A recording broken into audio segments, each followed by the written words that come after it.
Hey guys, I'm Comire. The next generation in video games has begun, but which side of the console war are you on? What? No. Not PlayStation versus Xbox. That's dumb and doesn't help anyone. Yeah, exactly. We're taking consoles with a disc drive, like the PS5 and Xbox Series X, compared with the discless digital consoles, the PS5 Digital Edition and Xbox Series S. Disc drives can play physical games, digital consoles play downloaded ones. But how does that affect you? This is Down Select, and we're weighing up whether your next console is all digital or if you're backing the disc drive.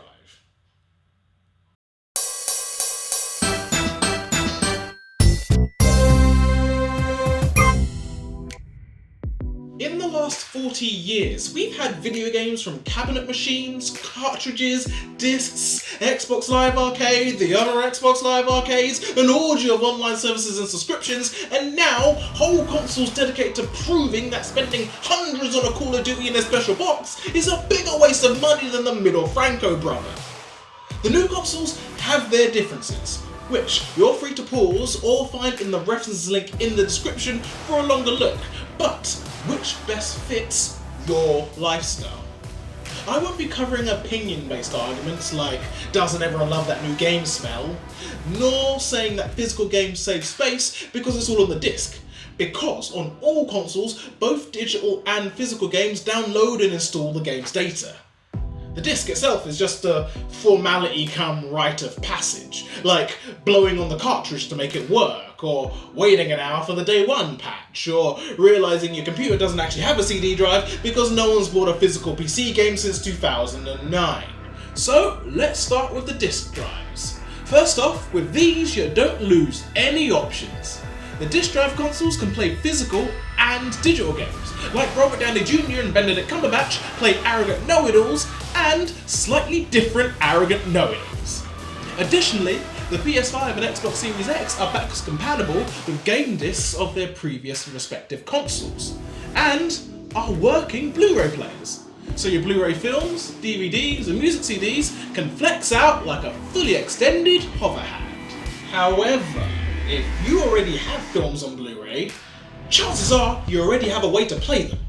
Let's be honest, are you really going to put up the old Panasonic on eBay just so you can watch Groundhog Day for the 7th time on a slightly different box? A more expensive box. As in $100 to $200 more expensive than the digital ones. You know, just the cost of a couple games, a few controllers. Heck, for that money you could probably set up a real life Fortnite Battle Royale with a paintball course, some teenagers, some retired Navy SEALs, and forgetting which gun has the live ammo. And speaking of broken parts, a disc drive can break, making the defining quality of that console useless, which could be avoided if it was taken out of the question in the first place. Unlikely? Perhaps.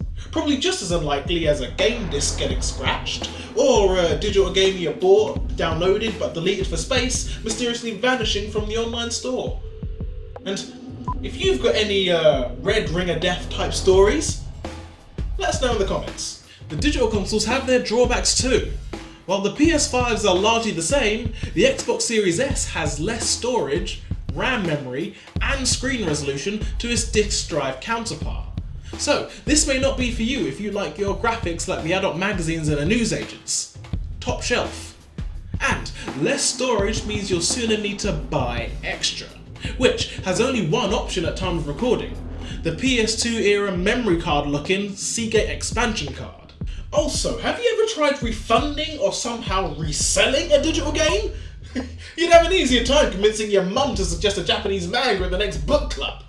Well, just tighten your belt. My belt? You said you were here for us. I am, dear, but with the economy how it is... What? My money isn't. Mother, you're in a limousine. And if I wanted to sit around all day going nowhere, I'd be a teacher. Sorry, dear, I have a fitting. Ciao! But buying digital games no takebacks can have its bonuses. Literally, bonuses. The Sony Rewards and Microsoft Rewards programs give you deals and discounts for all kinds of stuff.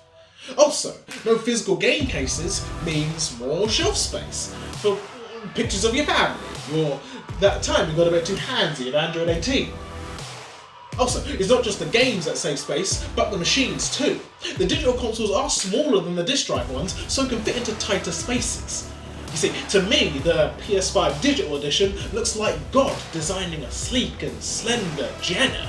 While the PS5 looks like they threw in an extra lump to get a Kardashian. The decision to go with a disc drive or a digital should happen with your heart and your head, where your heart represents your current gaming habits and your head represents your current bank statement. How do you like to buy your games? Do physical or digital games tend to be cheaper? Are you more likely to see more sales in a retail shop or the PlayStation Store? Given that the contract between game makers and game players has been uncomfortably changing from owning a copy of a game to renting the ability to play it, yet digital game sales have increased year on year for a decade, this choice has to be right for you. If not, there couldn't be a bigger disappointment. Other than Tom Frank. And remember to have an open mind. Automatically dismissing something over preconceived prejudices or because you think it sounds silly, well, you know that doesn't help anyone either. But in this video's Comire Corner, some answers to the last Pokemon video, including Smart1529, who has been playing since the 3rd and 4th generation. My favourite is actually Pokemon Soul Silver 2, tied with Pokemon Moon. I mean, maybe because, I don't know, Soul Silver Moon sounds like it could be Whoopi Goldberg's first mixtape or something, I don't know. Well, if you want your comment featured in a future Comire Corner, then put down in the comments right now which console you're going with and why. Disc drive or digital? PS5 or Xbox Series? Or maybe you're that maniac that buys both, I don't know, your life might not. Let me know down below or chuck me a tweet. And until next time, I've been Comire, this has been Start and Select. Thank you, and good night. The makers said they didn't have the time or resources to make the models, animations and programming required for every single Pokemon. Not now, or ever again. Sword and Shield brought the total number up to 890, not including the extra ones that sneak in after hours like a high school quarterback through a teenage girl's bedroom window.